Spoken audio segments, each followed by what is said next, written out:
of a Mystery, featuring the adventures of Jack Packard and Doc Long in The Decapitation of Jefferson Monk.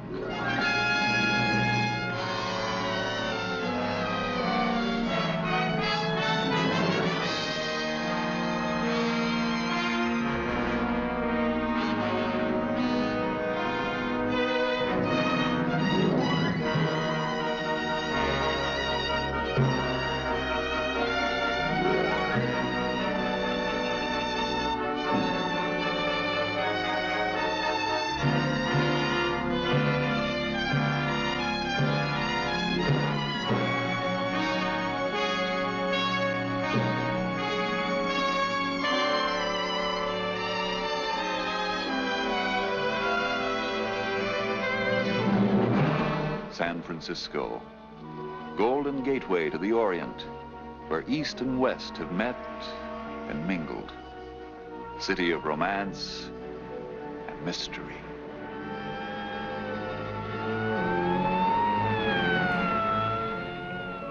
Sure, hurry, Joe. Take your time. All the king's horses can't put that fella back there together again.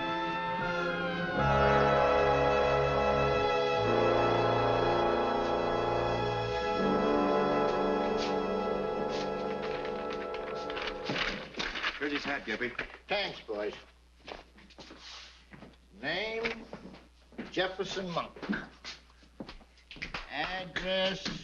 Tell me you just got a new customer, Gimpy. Anybody important? Now, how should I know? Through these portals pass the known and unknown. The important and the unimportant, eventually. Now, that's a cheerful thought. Your morbid vocation has made a philosopher out of you, Gimpy. Sure. What's, the name? Monk, Jefferson Monk. Automobile crash. Collision? Dave Bridge. Bridge? DOA. Dead on arrival. That's right. Jefferson Monk. Hey, could that be the Jefferson Monk? Search me. You mind if I take a look? Oh, help yourself.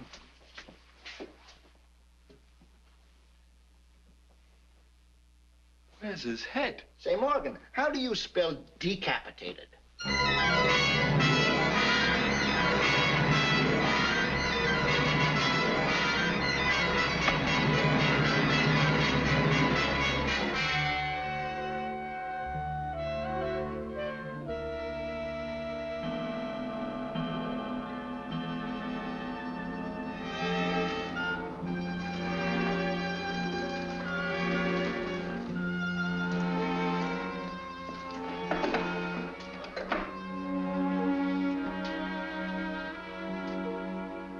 I can't understand it.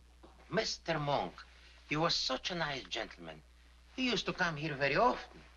I think I told you already about that, Mr. Long. 6 times. Feller's got a right to repeat himself once in a while, but you're overdoing it. Hey, you know, Jack, that feller was right. That prophesied picked the date that Monk was going to die. Prophecy. He hit it right on the nose. Yes, the prophecy was fulfilled. Now, gentlemen, please, you can't make me believe in such nonsensicals. We didn't believe it either when Mr. Monk first told us about it. Yeah. I thought he was drunk as a hoot owl. He's sitting right over yonder in booth number 12 with that gal Jean. It was 1 o'clock in the morning, 3 nights ago. Just 3 nights ago on the 13th of March. Will that be all, Mr. Monk? For the time being, Paul.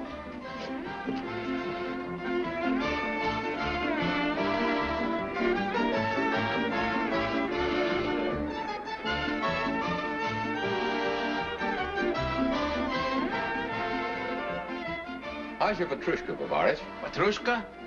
Speciality of the house. Petrushka? Well, what is that? Sort of a Russian cheesecake. It's very special. You ought to have some. I'd rather have an introduction to that there little old gypsy pigeon. Which one? That little blonde, one that's playing the fiddle. Oh, you mean Charda?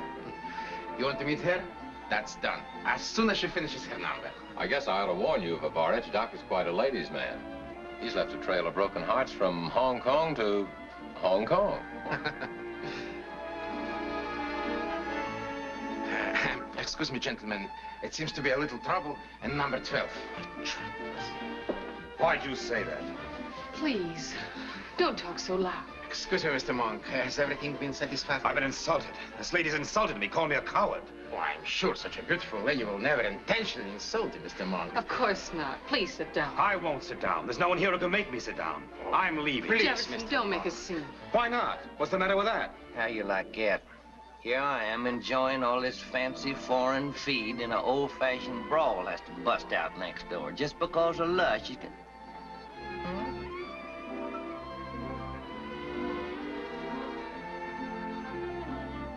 Gentlemen, do I look to you as if I was afraid of anything? What is bothering you, my table-hopping friend? Take it easy, Doc. The aspersion has been made that I'm a coward. Okay, son, I done counted to 10, but he's begging for it. Oh, gentlemen, please. Mr. Packard, Mr. Long, may I present you Mr. Jefferson Monk? And Miss... Jean. Ah, Sasha. Right in time. Sasha ran to tell Gregory to turn off the lights.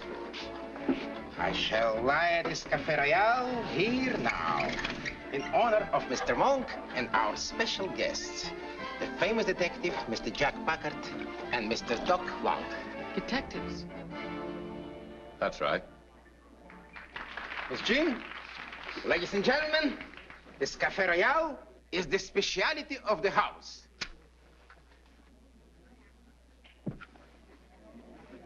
Isn't that beautiful? Oh, it's mighty pretty. Oh,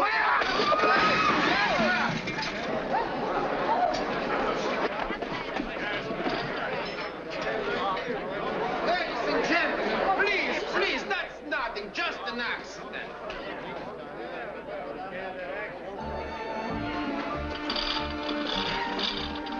Nice work, son. Remind me to say thank you. Do you have any first aid equipment in the kitchen? Oh, yes, the kitchen. Take Doc out there and dress his arm. Not too severe a burn. Your jacket got the worst of it. Mean I can't sue him for nothing but just a new coat? Only one slave. Oh, yes. Please, this way. I think we better be going. I'm sorry I had to bowl you over like that, Mr. Monk. I'm very grateful. That was an odd sort of an accident. It wasn't an accident. The fire and the boiling coffee were intended for me. Why do you say that? He's been talking nonsense like that all evening. Can't we go now, Jefferson? You wouldn't look so skeptical, Mr. Packard, if you knew that accidents like this are constantly happening to me. Why don't you go to the police for protection? That's what makes it all so tragically absurd. I don't know the names of the people who want to kill me. I've never even seen their faces. All I know is I won't be alive 3 days from now. I've been condemned to death. You don't believe me. But whenever I go anywhere at night, there's a man who follows me. Everywhere. In his hand, he carries a small black valise. Just the right size to hold a man's head. Jefferson. I tell you, I've seen it. He carries a small black valise. You've never seen his face? Never. And he's been following me for nearly a month. Well, how come? You got anything belongs to him? He thinks so. He's after my head. Now I've heard everything. You don't have to take my word for it. Just follow me and see for yourself. Why, certainly. Will you? I'd be very grateful. You see, sometimes I'm not so sure of myself. I feel confused. Well, you just go ahead. Me and Jack will be right behind you. Anybody following you, well, we'll grab them. Won't we, son? I left my coat in the booth. Would you get it for me, Jefferson? Why, certainly. Excuse me. Been very patient with him. You're not Mrs. Monk, I take it. No, just a friend. You see, Mr. Monk's wife is an invalid. I hope you're not serious about following us. There really isn't anything. It's all in Jefferson's mind. Yes, I'm sure it is, Miss... Jean. We only agreed to follow him so that he'd leave quietly. Yeah, Gene, but if you need any help in the future, why, me and Jack is staying at the Baycrest Hotel, room 1202. Thank you. Here you are. You haven't changed your mind. You're going to follow us. Oh, sure. Just leave it to us.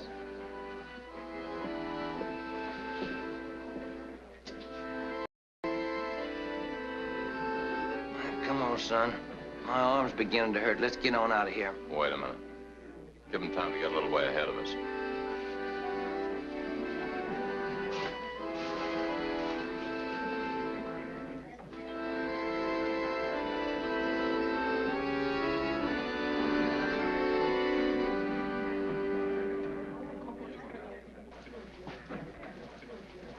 Seems like kind of a shame to walk off and leave, Mr. Monk. I don't intend to leave Mr. Monk, or his girlfriend, Jean, who doesn't like to give her last name. Hey, you didn't fall for that stuff he was handing out. Why, he was so drunk. He wasn't drunk. He'd been drugged.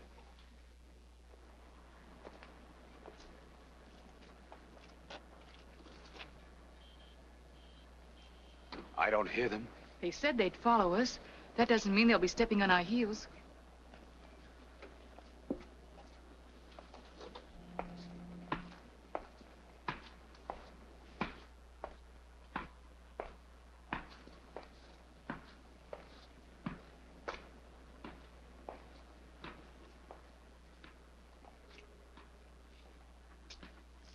You hear anything? Yes. That step. It's him. Do you hear it? I don't hear anything. Are you sure it isn't just in your mind? No, no, it's not in my mind. I tell you, I hear it. Listen. Nothing. Come on, let's go. Wait. I'm going to stay and face it. Those detectives aren't following you. They're probably home in bed. What? What did you say? They told me they weren't going to follow us. They only said that to get rid of you. You're lying. Say you're lying. Say you're lying. Help! Help! Are you one of them? Help!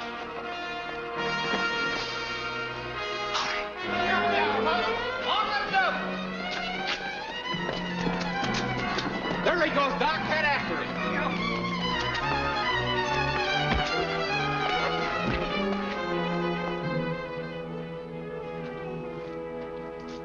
Hey, Jack, is he hurt? Oh, it just has the wit scared out of him. Well, no wonder. Did you get a look at that freak? No, not a close one. Well, I did. Too close. Are you all right?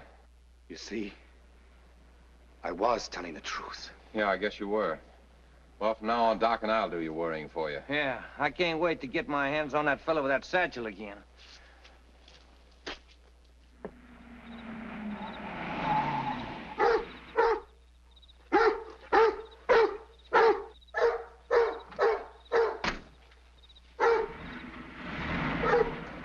Lie down, Hamlet. Lie down, Hamlet. He worries about me. What gets me is what you said about that gal, Jean. You sure you ain't never seen her before tonight? Positive. She sort of attached herself to me at the bar. I see a light in one of the windows. Do the servants wait up for you? No, that light's in Mrs. Monk's room. My wife never goes to sleep until I get home. Ellen's an invalid, paralyzed from the waist down. Oh, I'm sorry to hear that. Nice of her to wait up for you. I'd rather you didn't mention what happened tonight. I don't want my wife to start worrying about me. Well, how about you having just 3 more days to live? Did you tell her about that? Oh, yes. Ellen knows all about the prophecy. It's connected with her paralysis. Prophecy? Yes. Shall we go in? I'll explain the entire matter to you inside.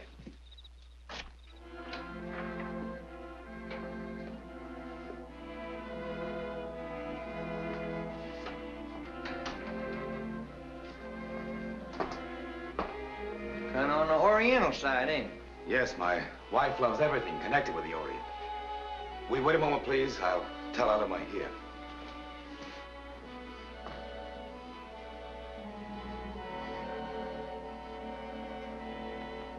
What you make of it, son? You got any ideas? I don't know enough about it yet to have any ideas.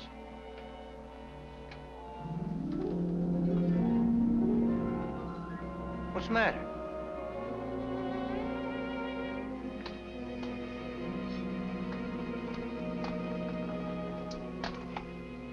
Who are you? Mrs. Monk? I'm Jack Packard, and this is my partner, Doc Long. We brought Mr. Monk home. Oh, there you are, Doc. I went to your room, but I couldn't find you. Jefferson, why are these gentlemen here? Why, dear, they're detectives. Detectives? They promised to help us Jefferson, are investigate. you out of your mind? Do you want every tabloid newspaper in this town to learn our story? But, darling. Our business is keeping secrets, Mrs. Monk. Yes, ma'am. Besides, we already know quite a little bit. Mr. Packard and Mr. Long befriended me this evening. I've told them a little of what we've been through the past few weeks.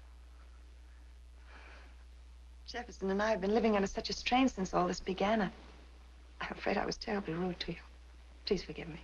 That's all right, we understand. Dear, if you don't mind, I'd like to tell them the whole story from the very beginning. Well, you see, about a year ago, Jefferson and I took a trip through the Orient. A sort of second honeymoon for us. We didn't know then that it was to... If I could only make you understand. You mustn't talk, dear. I'll explain everything. All right. I'm tired. Will you please excuse me? Good night. Good night. Good night. Good night, dear. Please make Mr. Packard and Mr. Long feel at home. Of course. When I see how bravely she takes all this, it makes me thoroughly ashamed of myself. I think we'd be more comfortable in the drawing room.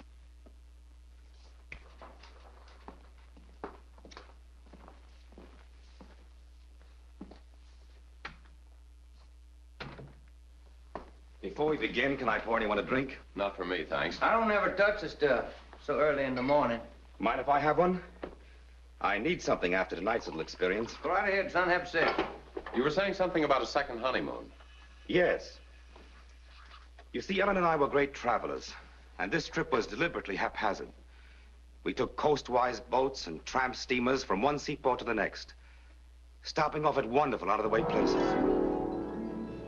This all started in Backyard, supposed to be one of the wickedest places in the world. Certainly one of the most mysterious. It was Ellen's idea that we go there. I hadn't wanted to, but she insisted.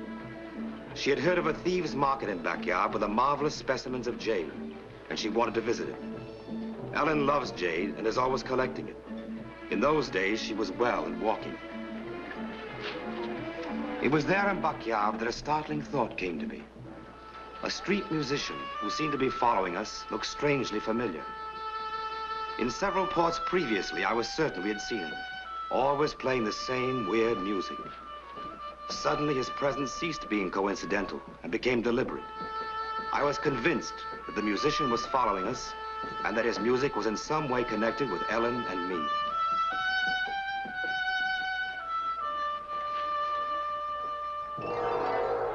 We were sailing for home the next day. But somehow I couldn't shake off the eerie feeling that music had given me. Then, one night I heard it again. Here. Right here in San Francisco. It was evening. I was meeting Ellen for dinner in a strange part of town. She was very late and it had grown dark. I was beginning to be nervous when I heard that same music. There coming toward me was a blind beggar. Suddenly, I made up my mind to speak to him. I stepped from my car and threw him a coin. Would you mind telling me what tune that is you're playing? It is music of my people far away. As long as you hear it, no harm will come to you. Do you recognize it? Yes, I've heard it several times. In the Orient. Then if you recognize it, I have a message for you. To my amazement, the note was in Ellen's handwriting, asking me to come to her and implying she was in some danger. My first impulse was to call the police, but the note warned me to come alone. I asked the beggar, "Where did you get this?" My master, he wishes to speak with you. Who is your master? Where is he? Most high man, most important. He say you will come to see him.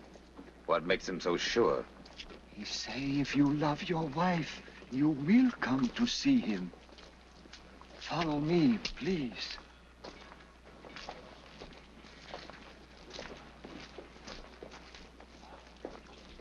I suppose everyone has at some time or other been in situations where familiar things suddenly become strange.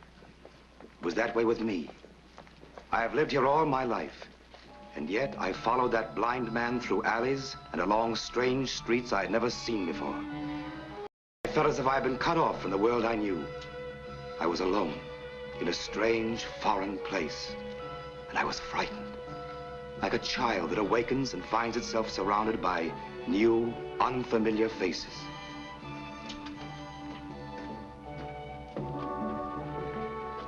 Is this where my wife is? Where's your master? Follow me.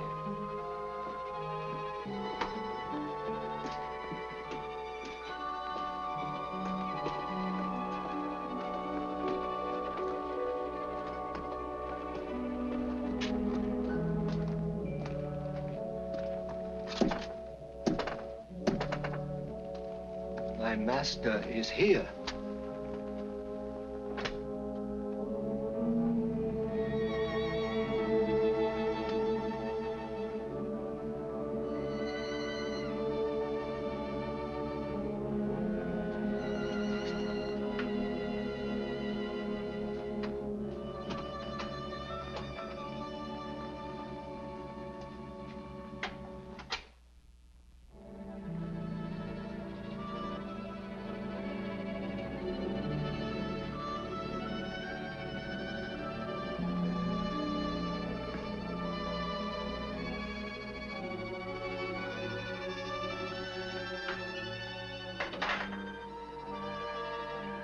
I will tell the master you are here. Just a moment. Who is this master? He will speak for himself. The room I was in seemed to be the basement of a deserted temple or monastery. As I waited, a strange feeling I was being watched came over me.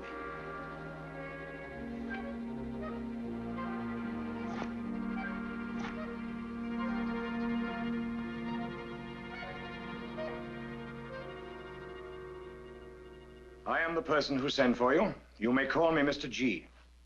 Will you kindly tell me where my wife is and why you brought me here? Have patience, Mr. Monk. I have followed you for many months, over many thousands of miles. That still doesn't answer my question, Mr. G. If that is your real name. Reality, Mr. Monk, what is it?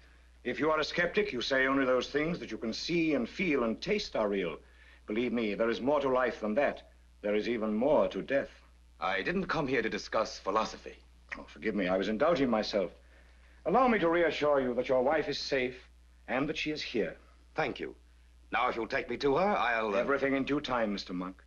I have first to make you a proposition, a business proposition. Your business methods are a trifle unique, Mr. G.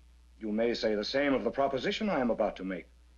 You see, philosophers and scientists have for centuries maintained that nature never repeats herself, that her variety is limitless. And yet at this moment, and in this very room, there are two mortal forms so much alike as to defy explanation. What do you mean? Who are you? I am G, the high priest of the sacred society of the Barukan. Barukan? The oldest secret society in the world. We were old when Marco Polo was young, over 700 years ago. He was the only other white man ever to become a member. What are you driving at? Will you please step up here to the altar?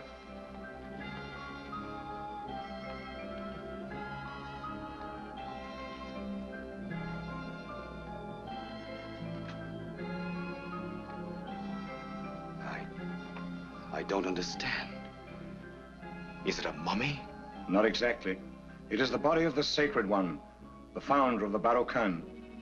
He has been dead 1,000 years. That's impossible. Why, I see you notice a certain resemblance. I can't tell. It's incredible. The body of the Sacred One has been kept eternally young by the magic of the embalmers. Each member of our order makes at least one pilgrimage during his lifetime to the secret tomb, high in the ice-locked mountains beyond Tibet. From every corner of the world they come to view the features of the Sacred One. What has this to do with me? Come. I will show you a portrait.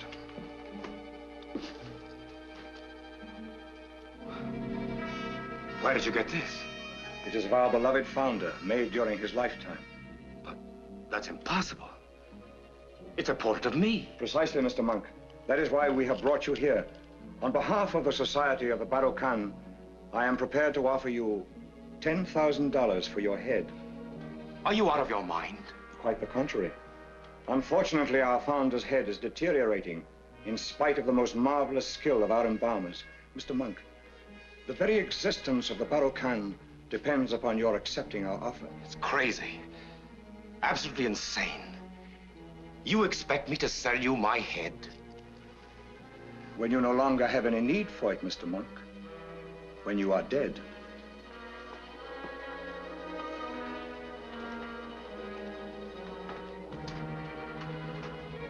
I suppose you know when that will be. It is written in the mountain snows, in the bleaching sands of the desert. You will be dead 1 year from today. could kill me for my head. We never kill, Mr. Monk. We merely prophesy. Yours will be a great honor. I can promise you glory for eternity. The temple bells of Fa Shanxi, tolling each day at dawn and dusk, and the long lines of humble watchers who will come to gaze upon your hallowed features. The whole thing seems so preposterous. The presence of that mummy, the portrait with my incredible likeness, the mysticism of it all. Well, that is the doggonest thing I ever heard about. He insisted I take the $10,000. You mean you agreed to sell your head? Yes. Oh, it was all so weird, it seemed the easiest way out of the mess. In fact, it was the only way. Mr. G made it quite plain that unless I accepted his offer, neither Ellen nor I would leave there alive. Well, if you ask me, I think you was darn smart. A month ago, I received a letter from Mr. G, reminding me that my time was almost up, and prophesying that my wife would become an invalid. 3 days later, my wife was unable to get out of her bed. Her legs were paralyzed. Well, I'll be dadgum. Did you ever try to find the place where you talked to Mr. G? I spent a week going over the entire district, day after day, on foot. There wasn't a trace. You know, one thing puzzles me. If they were so eager to have your head, why didn't they just take it? Yeah. Why spend $10,000? Why did they let you live any longer? The Barrow Khan prefer not to use violence. You see, according to Mr. G, there was the possibility that I might be the reincarnation of their revered founder. That's very interesting. Oh, believe me, there was much, much more. Mr. G seemed to know everything about me. When and where I was born, and evidently when and where I'm going to die.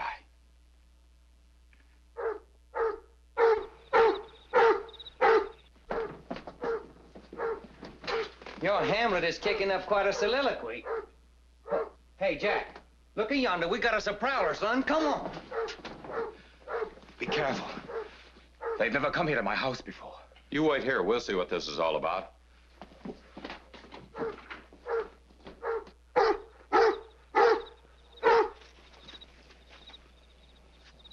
Was it a man or a woman? They was headed away from the house. I couldn't tell whether it was a man or a woman. Look around, see if we can't smoke something out.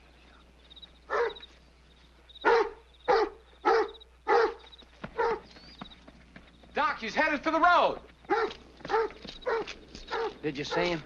Yeah, he was headed this direction, but I lost sight of him.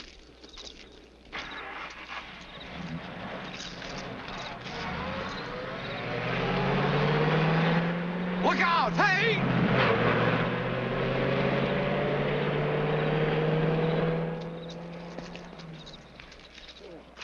Doc, are you all right? I don't know, son. Maybe I should have stayed in bed today. Did you get a look at whoever's driving that car? I was too busy looking for a soft place to lie. Yeah, it's too fast for me. Come on, let's check the house. Maybe some of the servants or Mrs. Monk saw the prowler. Yeah, all right, son. Go do that.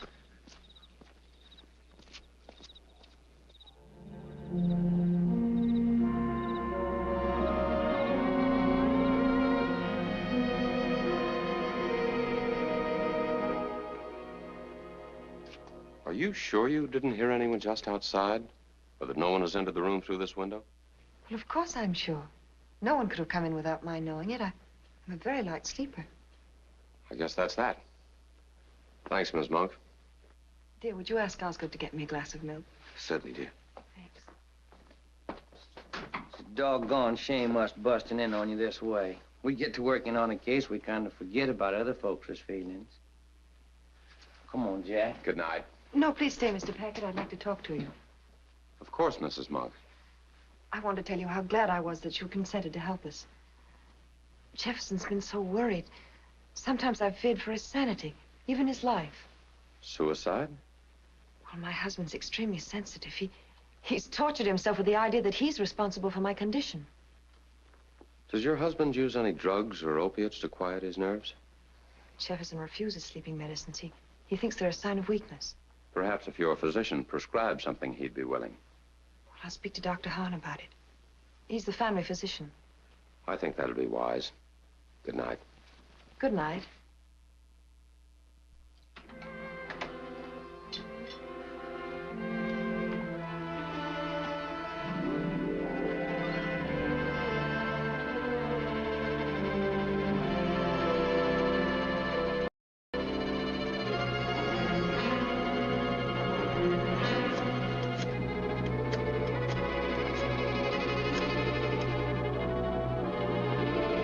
lost him? Of course, Ellen. Don't apologize. You wouldn't have called if it hadn't been urgent. What's that? Say it again, slowly.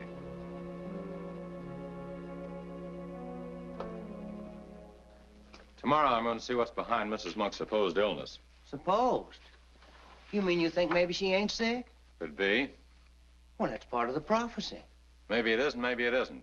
All I know is that Ellen Monk wouldn't be the first woman who hated her husband, pretended to be sick or paralyzed to keep him away from her. Oh, man. I ain't never seen a woman act more in love with her husband. Maybe that's the word for it, Doc. Act. Now go to sleep.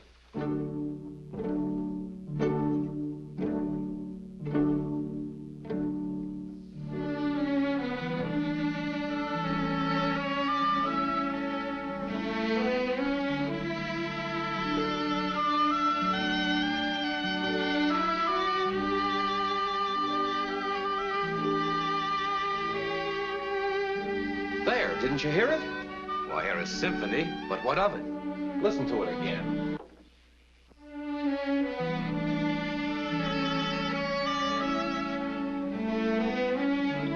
Da, da, da, da. Your Sacred Music of Nervasa, which is supposed to be 1,000 years old, was written by Tchaikovsky. I don't get it.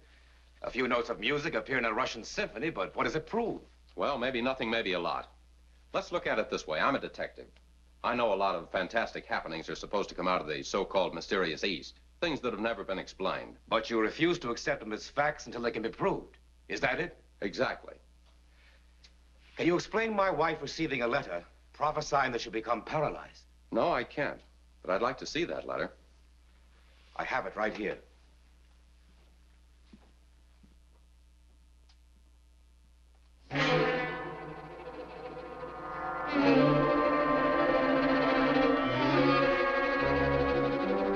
It won't be necessary to show you the other letter, Mr. Packard. Here is a later one, just like it. Aren't you going to read it? I know what it will say. You open it. The temple bells of Foch tolled twice daily for the souls of the Baruch Khan. At dawn and at dusk. When they have rung 4 more times, you come home. Temple bells of Foch. How did you know the exact wording of this? I have a very good memory. The letter prophesying Ellen's illness began exactly the same way. May I come in? I hope I'm not interrupting. Oh, not at all. Please come in, Doctor. This is Dr. Hahn attending Mrs. Monk. Mr. Packard, Mr. Long. Mrs. Monk has told me of your exploits, gentlemen. I am glad to meet you both. How do you do, Doctor? Hi. I hear we haven't been sleeping well lately. Oh, that's all changed now, Doctor. Mr. Packard has promised me an amazing cure for all my troubles. Oh, I'm most impressed. Mr. Packard, are you by chance a medical man as well as a detective? I'm only a medical amateur. What field of medicine do you prefer, Mr. Packard? The human mind, Doctor. Oh, psychiatry. My branch, fascinating. If you'd excuse me for a moment, I'll look in on Ellen. Oh, certainly. Tell me more about your and Mr. Long experiences. Well, I started out to be a musician. You musical, Doctor? Now it's my turn to plead amateur. I understand, Doctor, that you're Russian. I suppose you took your medical training at the University of St. Petersburg. This is a very shrewd guess, Mr. Packard. Am I correct? Yes. Do you mind if I make another shrewd guess? I don't believe there's anything the matter with Mrs. Monk. I believe she could get up and walk tomorrow if she wanted to. It's hardly proper for me to discuss my patients, if you'll excuse me. Gde verudilis, Doctor? What? What did you say? I asked where you were born, Doctor, in your native tongue. I'm also an amateur linguist. I was born in the province of Uzbek. Have you ever heard of or had any dealings with the Baruch Khans? The Baruch Khans? It's a secret organization of professional thieves and cutthroats. Their members are everywhere, I've heard. My travels haven't been as extensive as yours, Mr. Packard. Is there anything further you wish to know? No, thank you. But if there's ever anything you wish to tell me, Doctor, I receive all messages at the Silver Samovar.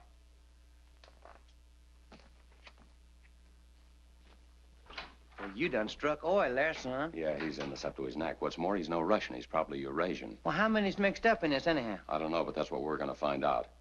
I'll meet you tonight at the Silver Samovar. In the meantime, try and pick up the trail of that girl. Oh, Jean? Oh, son, that's mixing business with pleasure. Well, is that bad? Not, but...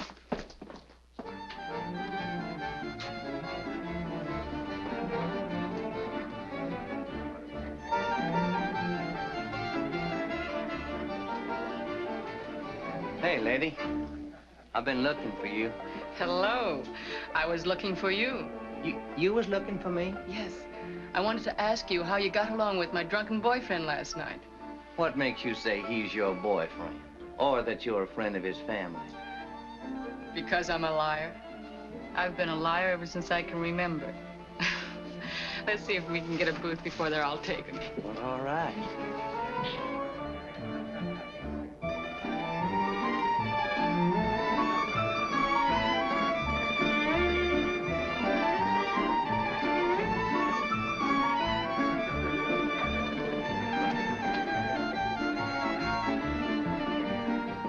Hey, son, look at what I found. Congratulations. Good evening, Jane. Hello. How about answering a few questions? Why don't you two big, strong fellows mind your own business? At the present, our business is Mr. Monk. He'll be here in a few minutes. Well, I guess that lets me out. You're not afraid of meeting him. Haven't you read the gossip columns? Jean and Jefferson have... Suppose you let me give you a little advice. Stay away from that man. He's stark raving mad. I'm not at all surprised. What with pretty ladies doping his drinks and trying to scald him to death.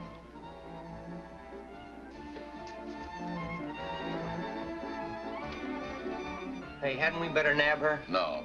We have far more important work to do. Okay, son. What is the program? Monk is meeting us later. Tonight we're going to set a trap for the gentleman with the pegged leg. Monk has agreed to be the bait again. Oh, now that's something like it. You know, Doc, someone with an oriental eye for refined cruelty is trying to drive Monk to suicide. Hey, you mean all that stuff about the prophecy is just so much razzle-dazzle? That's the way I figure it. I looked up the Monk will. There's $2 million in the estate, and the entire estate is held in trust. Monk's father didn't believe in divorce. Now, if Monk or his wife ever hits the Reno Trail, the entire estate goes to charity. Meaning? If one or the other dies or is murdered, the entire estate automatically reverts to the other. But murder usually carries a penalty which costs the life of the killer. Now, if Monk could be made to commit suicide... Oh, hey, now a lot of things begins to make sense. Well, when and where do we start at? I gave Monk a whistle and told him to use it if Pegleg shows up.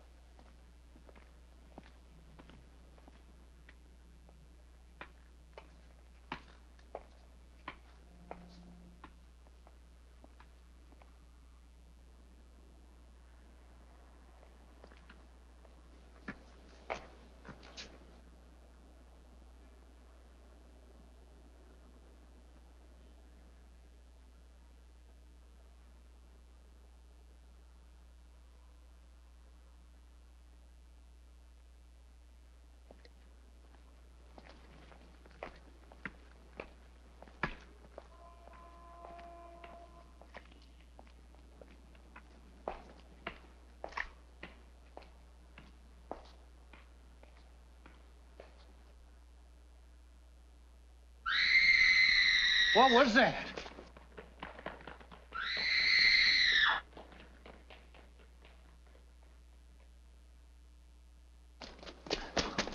What's that bank the corners around this block? I think we've fallen for a very old but very effective trick. Somebody wanted to get us off Mr. Pegleg's trail. Yeah, that wasn't Monk that hollered, that was a woman. We'd better get on back to where we're supposed to meet Mr. Monk.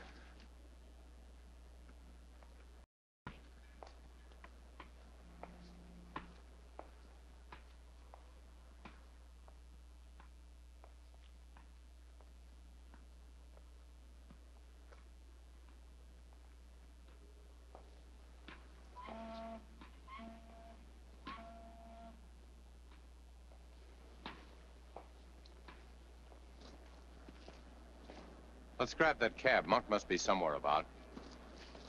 Taxi? Come in and share the ride. I'm the neighborly type. Hey, this is the way every taxi cab ought to be furnished. Sister, you do get around. Didn't we just hear you scream a few minutes ago? Possibly. Every once in a while, I feel like screaming. And when I do, I just let fly. You're liable to bust your pretty little neck yelling that way.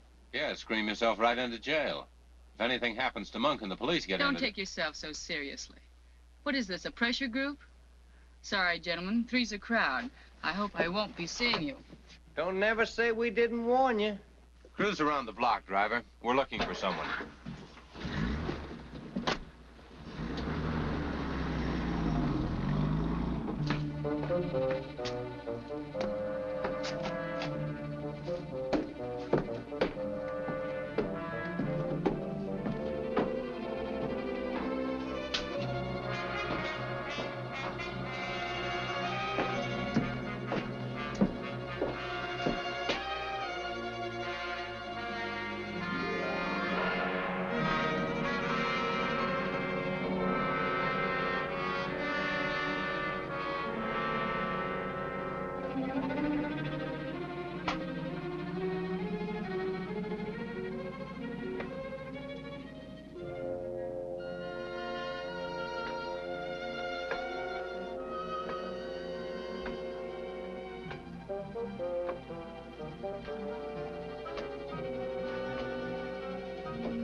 Who's there?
All right.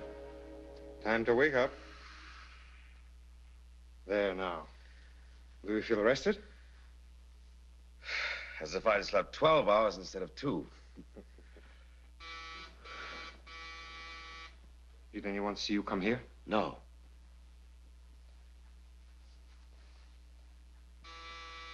Excuse me.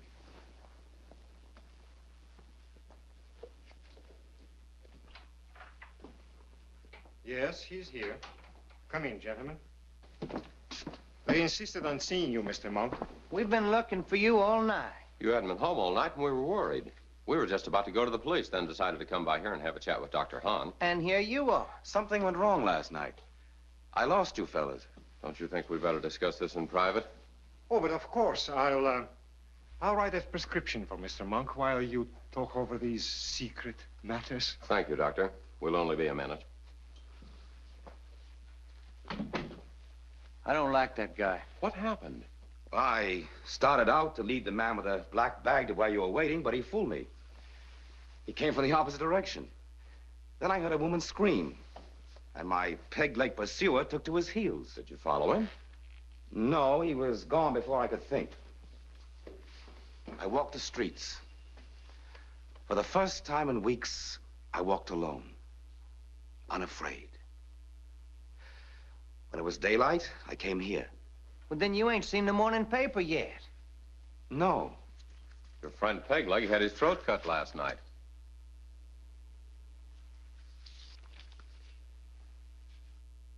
Jason Anderson, known in police circles as Pop or Peg Leg or the Face, due to the numerous weird disguises he affected, was found dead at 4:20 this morning in his rooming house. So, Jean is his daughter. Yeah. Doc, you better get on over to the police station and see what other information you can pick up. Okay, son. Your wife is probably worried. You better get on home. Yes, I had. I don't understand this sudden switch. A murderer murdered. What do you think it means? I don't know. But according to my calculations, the wrong people are getting killed. Well, gentlemen. Thank you for the use of the hall, Doc.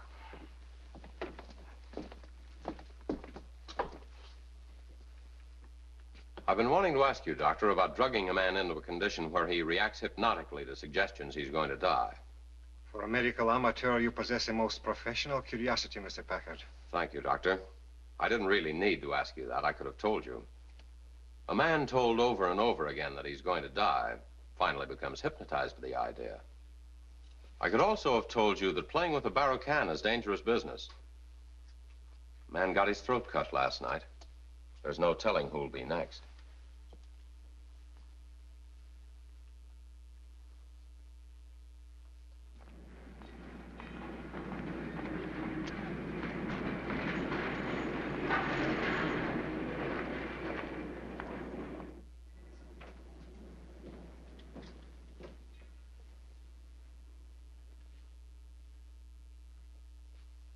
May I help you, sir?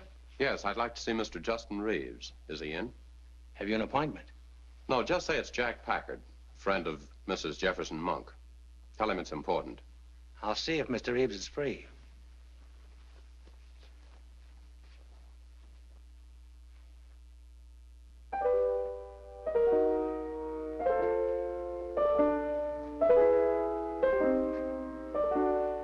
You wish to see me? Mr. Reeves, yes. My clerk tells me that you mentioned the name of Mrs. Monk. Yes. When I saw the word Orientalist on your window, I half expected to see someone done up in embroidered robes and eating with chopsticks. Really, Mr. Packard? Now, what can I do for you? You can help me if you will. Mrs. Monk said you're the finest authority on the Orient in the city. Mrs. Monk is very kind. Yes, isn't she? You know, I've been to a dozen shops like this before I came here, but yours is the first where anyone knew Mrs. Jefferson Monk's name right off. Well, that's odd. Mrs. Monk is quite a collector of Oriental art. I know, but they don't seem to know her at any of the other stores. She said you might be able to give me some information about a secret religious organization known as the Barukan. Oh, the Orient is full of secret religious societies. There may be a Barukan, although I've never heard of it. But then why should I, if it's a secret society? Just what I told Mrs. Monk. Oh, do you play, Mr. Reeves? A little. Do you recognize this? Should I? Jefferson Monk heard it played by a street musician in Bakyab. Now, what do you suppose the street musician in far-off Bakyab was doing playing an oboe part written by Tchaikovsky? What do you want? Why, I told you, Mrs. Monk. Mrs. Monk didn't tell you anything. That's a rather positive statement, Mr. Reeves. One doesn't make positive statements without foundation. I take it you've had occasion to talk to Mrs. Monk recently. Well, you see, I happen to know Mrs. Monk very well. She would have told me... Don't bother. It's out of my hands now anyway. What do you mean? The thieves have fallen out. The one called the Face got his throat cut last night. There may be others. There's no Chinese proverb. Better one more good man on earth than another angel in heaven. Good day, Mr. Reeves. Or should I say Mr. G?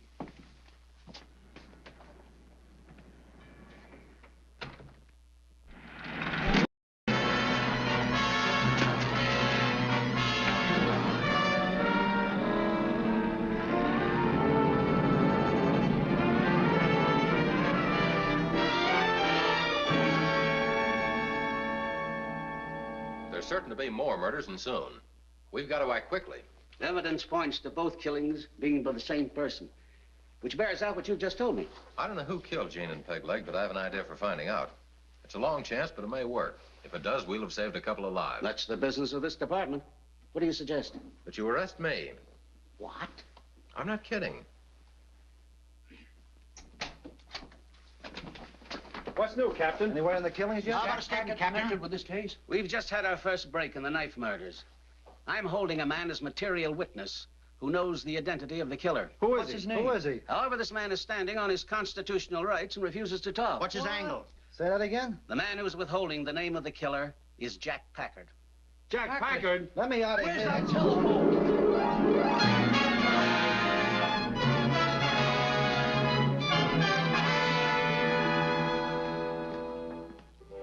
Packard, you're a 9-day wonder. What are the headlines? You ought to know. You made them.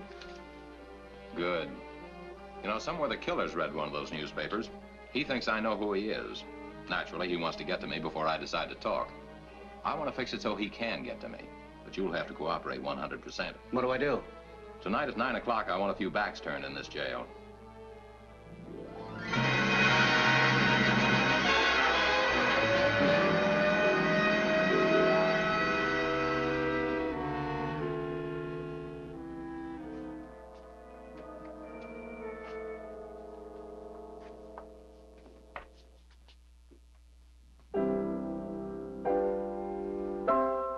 In tune.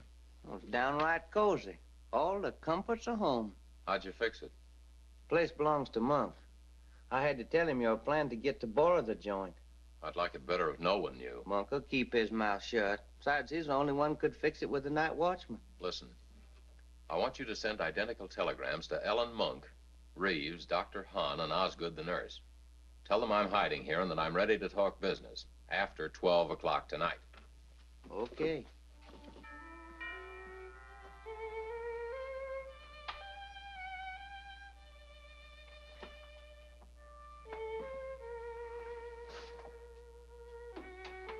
Is Monk here? He hasn't left the house all day. Stays shut up in that drawing room playing his violin. Justin, No, not here. I'll see you when I leave.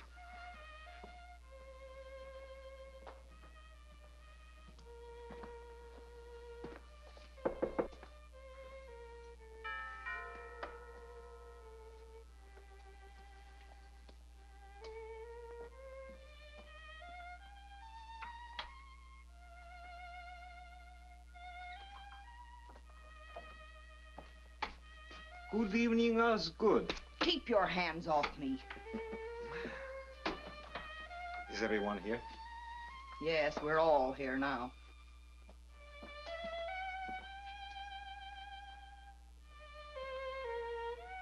Well, I think we should drop the whole thing. Please! If we quarrel among ourselves, everything will be lost. Well, as far as I'm concerned, everything is lost now. I say it's not. Don't you see the fact that Jack Packard sends each of us a telegram proves that he's bluffing? He doesn't know who the killer is. Yes, but it also proves that Packard suspects one of us. He must have a reason. He hasn't any reason. We're not going to stop now. Not when we're within 1 day of $2 million. I'm more interested in knowing there's someone who kills off 2 of our members. Who gains by their death? Except someone in this room. Well, don't look at me. That's no way to get exactly... Listen. We'd better go. We shouldn't find us here. Justin, stay. The rest of you go. And remember, tomorrow we go ahead as we planned.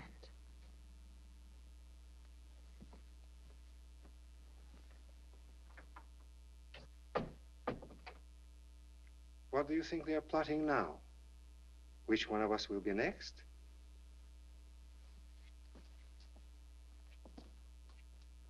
You must be insane to talk about going ahead with this.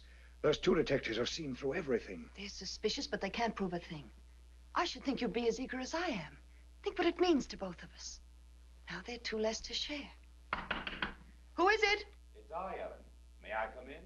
Over there behind the drapes.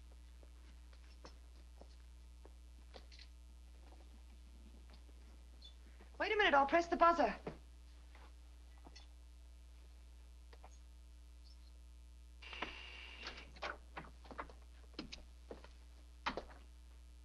Oh, you alone? I thought I heard voices. A man's voice. I suppose a man who was scheduled to lose his head tomorrow was apt to hear all sorts of things. Jefferson, please. I forgot. It distresses you to be reminded of my fate, doesn't it, dear? Forgive me. I can't get it out of my head that I heard a man's voice. I was thinking of that wonderful story by Balzac, of the man who suspected his wife's lover was hiding in her room. When she denied the man was there, he asked her to swear on the Bible, and she did. Then he sent for a stonemason and had the closet where the lover was hiding sealed up with bricks.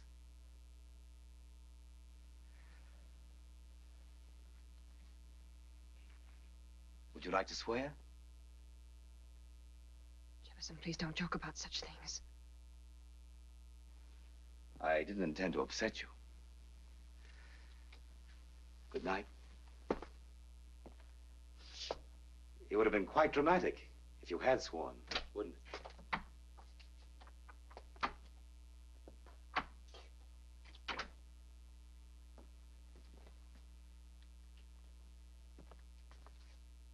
I tell you, Packard put him onto us. How could he when he doesn't even know himself? But what he doesn't know, he's guessed, and that's enough for me. Besides, there's Pop Anderson and Jean. I don't know who killed them, but I'm not taking any chance on being next. I'm getting out. You can't, Justin, you can't. You got me into this. You've got to stand by me now. I'm sorry, Ellen, though I know when I've lost. Goodbye. Justin!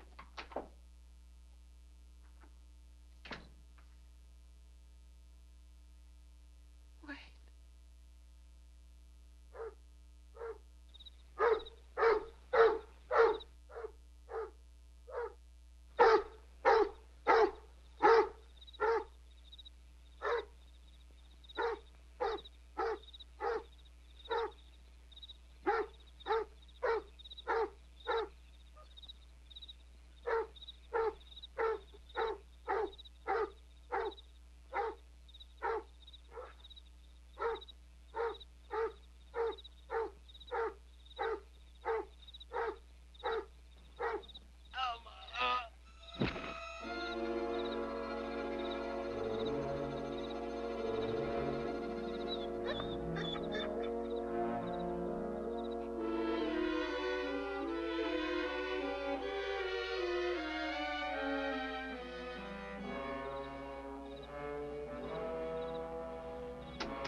Who is it?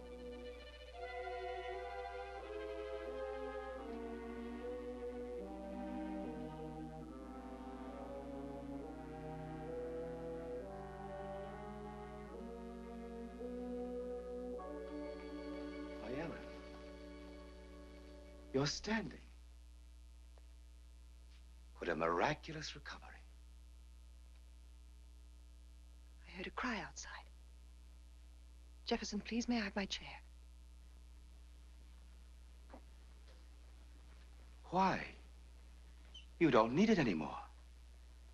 In fact, you never did need it, did you?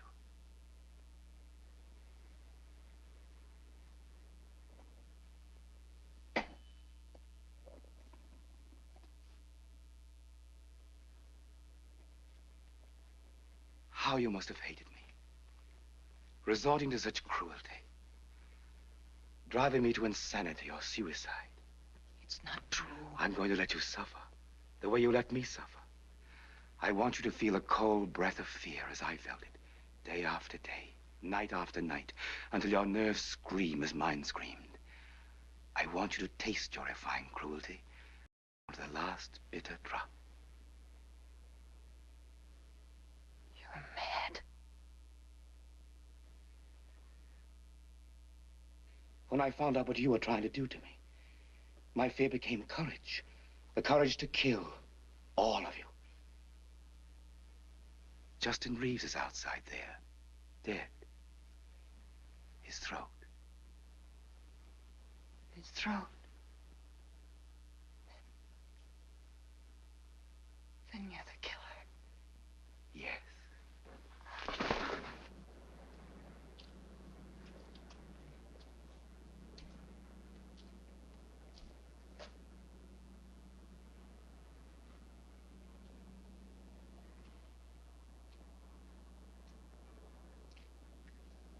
Okay, reach. What are you doing here? You startled me. I was looking for you. What's the matter? There's been a change of plan. The police have surrounded the killer out on Cloverdale Road. Oh, that's what all them sirens was about. Well, I better go tell Jack.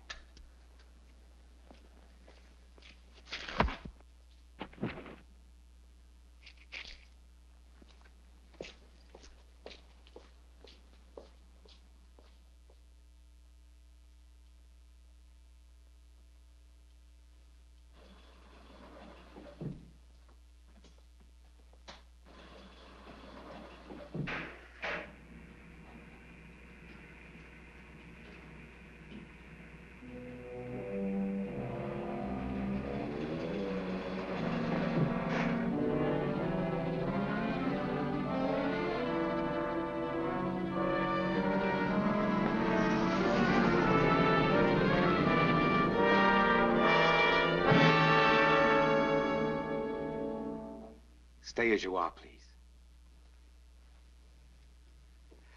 I'll have to borrow your gun. I like to hold all the trumps. So you're the gentleman who's so handy with a knife. I should have known. Don't apologize, Mr. Packard. When your friend asked to borrow the warehouse, I gathered there was an elaborate ruse to smoke out the killer. If you knew I didn't suspect you, why did you come here and expose yourself? Because I knew that if you didn't suspect me now, it was only a matter of time until you did. You see how I respect your detecting ability. So I said to myself, why wait? Mr. Packard must be killed. Step over there, please. The light's better, and I'd feel a little more comfortable with the piano between us. You're not going to get away with this. The neighborhood is alive with policemen. No, Mr. Packard. They've all gone. Someone told the police about another knife killing out near my home. Who was it this time? He called himself an Orientalist. He also called himself Mr. G. Yes, it was Mr. G. But as Mr. Reeves, he and I had never met. That is, until tonight. I suppose you're going to kill them all. Your wife included. Yes. After a while, my wife, too. What are you waiting for? Come on, get the killing over with. I want to appease my curiosity. I understand your deductions about the music. But how did you come to suspect my wife? Your portrait on the miniature. Why? Your wife had someone copy your photograph on ivory. I knew from your description it was neither old nor Oriental. The ancients did not use lights and shadows, chiaroscuro, as we do. Then when I saw the footprint on your wife's windowsill... What a mind you have. It's a pity, Mr. Packard, to stop it from working forever. Really a pity. For the first time, we're in complete agreement. Tell me, how did you arrive at the same conclusions I did? I went to Dr. Hahn and offered him more than the others were giving him. He told me everything. Bribery hadn't occurred to me. None of them realized they were handing me the opportunity for the perfect murder. The murder without suspicion. Really? So you see, Mr. Packard, why you too must be killed. Are you ready?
Raise your hands.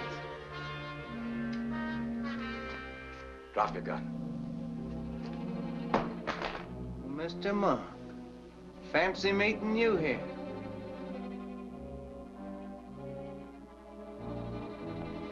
I have your partner, Mr. Packard. Are you coming out? Or shall I kill him with your gun? Don't do it, Jack. He's got to shoot me anyhow. I'll count 3. 1, 2. Stay where you at, Jack. 3.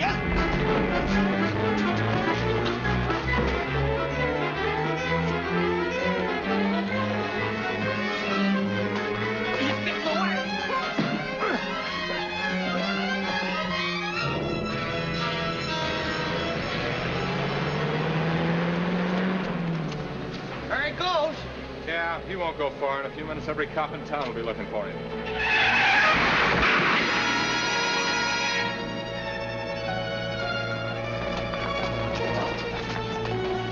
Oh, how horrible. Take me away. I can't look. His head. It must have happened when he was thrown through the windshield.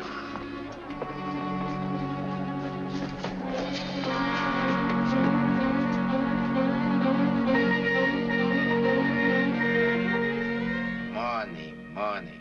All the world is made for money. Except Mrs. Monk and her friends. As guests of the state, they won't need any. Doggone. What started out to be a real honest-to-goodness mystery just boils itself down to being as simple as ABC. Maybe. But there's one note of mystery that's not been explained. What happened to Jefferson Monk's head? Hey, you mean the prophecy? Maybe there was something after all? Who can say? The temple bells of far shone sea toll at dawn and at dusk.